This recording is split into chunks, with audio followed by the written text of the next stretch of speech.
એસઆઈઆરમાં form number 7 ભરવામાં ગોલમાલ થઈ હોવાનો અમરેલી જિલ્લા કોંગ્રેસના પ્રમુખ પ્રતાપ દુધાતનો આક્ષેપ। અમરેલી જિલ્લા કોંગ્રેસના પ્રમુખ અને પૂર્વ ધારાસભ્ય પ્રતાપ દુધાતે પ્રેસ કોન્ફરન્સ યોજી હતી। વોટ ચોરી અંગે પ્રતાપ દુધાતે પ્રેસ કોન્ફરન્સ યોજી હતી। એસઆઈઆરમાં ફોર્મ નંબર 7 ભરવામાં ગોલમાલ થઈ હોવાનો દુધાતે આક્ષેપ કર્યો હતો। વોટ ચોરી અંગે દુધાતે ભાજપના નેતાઓને નિશાન પર લીધા હતા। અમુક નેતાઓને નિમ્ન કક્ષાની નીચ રાજનીતિ કરતા હોવાનો ધગધગતો આક્ષેપ પ્રતાપ દુધાતે કર્યો હતો। પ્રતાપ દુધાતે જણાવ્યું હતું કે મતદારોના મત કચડવાનો પ્રયાસ કરનાર સામે પોલીસ ફરિયાદ થાય। નિમ્ન કક્ષાના કાર્યકરોને નીચ કક્ષાના નેતાઓ દ્વારા વોટ ચોરી થતો હોવાનો આક્ષેપ કર્યો હતો। તેણે વધુમાં જણાવ્યું હતું કે 16 જાન્યુઆરીએ 65 ફોર્મ જ્યારે 20 તારીખે 8069 ફોર્મ રજૂ થયા હતા। કોંગી પ્રતાપ દુધાત દ્વારા પ્રેસ કોન્ફરન્સમાં અમુક નેતાઓ વિશે અશોભનીય ભાષા પ્રયોગ કર્યો હતો।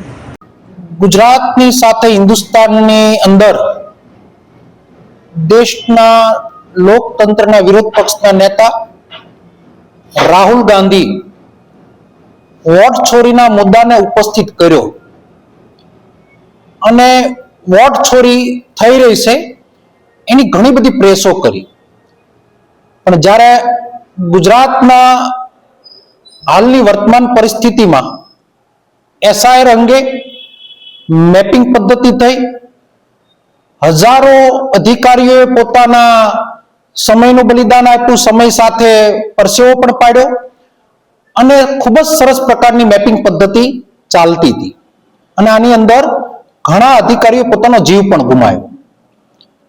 આ ગુજરાત, ગાંધીનું ગુજરાત, સરદારનું ગુજરાત, આ બે પનોતા પુત્રોએ દેશને આઝાદી અપાવી।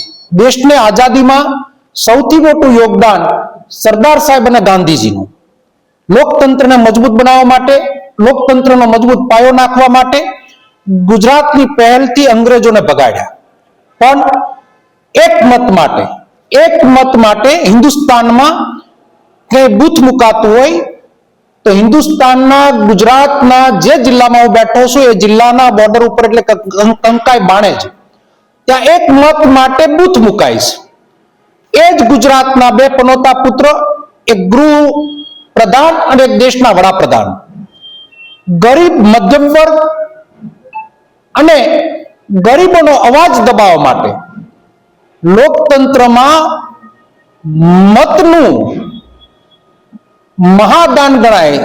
ઇલેક્શનમાં મત નાખવા જતા હોય ત્યારે મતદાન એટલે પર્વ ગણાતું હોય, ત્યારે ગરીબોનો અવાજ દબાવવા માટે એની જ પાર્ટીના નિમ્ન કક્ષાના કાર્યકરો, છેલ્લી પાયરીની માનસિકતાના એના નેતાઓ, એની સભી સતી થઈ અમરેલી જિલ્લા સાથે આખા ગુજરાતમાં। કઈ રીતના કે મેપિંગ પદ્ધતિ કરનાર કોણ? તો ઇલેક્શન કમિશનના અધિકારીઓએ મેપિંગ કર્યું, ડ્રાફ્ટ યાદી તૈયાર થઈ, કલેક્ટર ઓફિસમાં એની મિટિંગો થઈ। એ મિટિંગોની અંદર કહેવામાં આવ્યું કે જે મેપિંગમાં નામો આવ્યા છે એની સામે કોઈને વાંધો હોય તો ચૂંટણી પંચની ગાઈડલાઇન્સ, અને એક મિટિંગની અંદર જ્યારે અમે બેઠા છીએ ત્યારે એ લોકો ઉપર એફઆઈઆર કરવામાં આવે અને એના નામ ડિક્લેર કરવામાં આવે।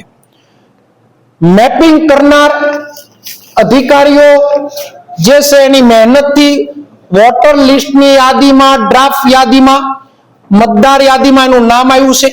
મેપિંગ કરનાર પણ અધિકારીના જ માણસો, નહીં કે કોંગ્રેસના માણસો છે।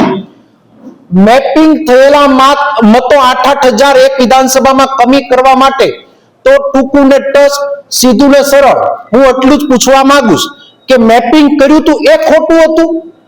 મેપિંગ કરનાર અધિકારીઓ ખોટા હતા કે ફોર્મ રજૂ કરનારની સાથે જોડાયેલા જે અધિકારીઓ છે એ ખોટા છે? આની સ્પષ્ટતા જિલ્લા હેડક્વાર્ટરથી થવી જોઈએ, કલેક્ટર મારફત આની સ્પષ્ટતા થવી જોઈએ અને કલેક્ટર ગુજરાતની સાથે બધા જ ડિસ્ટ્રિક્ટોના કલેક્ટરો પ્રજાને અસ્વસ્થ કરે અને આની પ્રેસ મારફત આનો એને જવાબ આપવો જોઈએ। આ અમારી સીધી ને સરળ માંગણી છે। એક પણ મતને ભારતીય જનતા પાર્ટીના કારસા મારફત વંચિત રહેવા નહીં દે।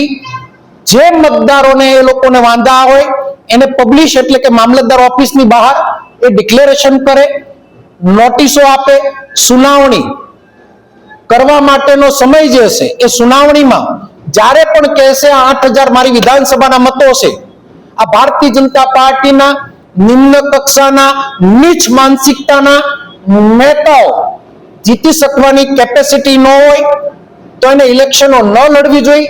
રાજનીતિમાં 30 વર્ષથી સત્તાની સામે સંઘર્ષ કરતી કોંગ્રેસ પાર્ટીએ સત્તાની ભૂખ નથી, સત્તા માટે ક્યારે અમે રાજનીતિ કરી નથી. રાજકારણ અને રાજનીતિમાં ફરક છે. કોંગ્રેસે રાજનીતિ કરી છે, આ લોકો રાજકારણ કરી રહ્યા છે. હિન્દુસ્તાનને આખું બાનમાં લીધું અને ગુજરાતને પણ બાનમાં લીધું. ત્યારે મતદારોને પણ વિનંતી કરીએ કે પોતાનું મતની પોતે સુરક્ષા માટે જાગૃત રહે અને અમે ખાતરી આપીએ કે અમારા જિલ્લાના એક પણ મતને અમે કમી નહીં થવા દઈએ. અને ફરી વખત કહું છું કે રાજકારણ અને રાજનીતિ એ રણમેદાનમાં લડવાની તેવડ ન હોય તો બંગડિયું પહેરી લેવી જોઈએ. આ રીતનું હલકું કામ કરી અને તમારી આખી પાર્ટીની છબી ખરાબ કરવાનું કામ કર્યું છે. દેશના વડાપ્રધાન આખા વર્લ્ડની અંદર મોટું નામ થતું હોય અને બીજી બાજુ એની જ પાર્ટીના કાર્યકર્તા, એની જ પાર્ટીના અમુક નેતાઓ આ નીચ કક્ષાનું જે કામ કરી રહ્યા છે, આનો સીધો ને સરળ એક જ જવાબ છે કે જનમત ભારતીય જનતા પાર્ટી ગુમાવી બેઠી છે, જનાધાર ગુમાવી બેઠી છે. માટે નીચેથી ધરતી સરકી ગઈ છે. એટલે આવો કારસો ઘડી અને વન સાઈડ બીજેપીને જીતાડવાના જે પેતરા કરી રહ્યા છે, એમાં મહેરબાની કરી કોઈ અધિકારી આનો હાથો ના બને. ભૂતકાળમાં અધિકારીઓ જેટલા હતા બન્યા છે એને જેલ પણ જોઈ છે. આજે પણ અમને કોર્ટમાં વિશ્વાસ છે ત્યારે કોંગ્રેસ જમીનથી લઈ હાઈકોર્ટ અને સુપ્રીમ કોર્ટ સુધી જવાની છે. હાલ વર્તમાન અમરેલી જિલ્લાની જે સ્થિતિ છે એની ઉપર બરાબરની અમે નજર રાખીને બેઠા છીએ. 7 નંબરના ફોર્મમાં ફરી વખત આપના મીડિયા મારફત અધિકારીઓ એટલે કે કલેક્ટરશ્રીને વિનંતી કરીએ છીએ કે પબ્લિશ કરો. 7 નંબરના વાંધા કરનાર આપનાર એક જ વ્યક્તિનું નામ ડિક્લેર થાય. આ નામ ડિક્લેર કરી અને એની પર એફઆઈઆર થાય, કાયદાકીય પ્રક્રિયા થાય એની માંગણી કરીએ છીએ.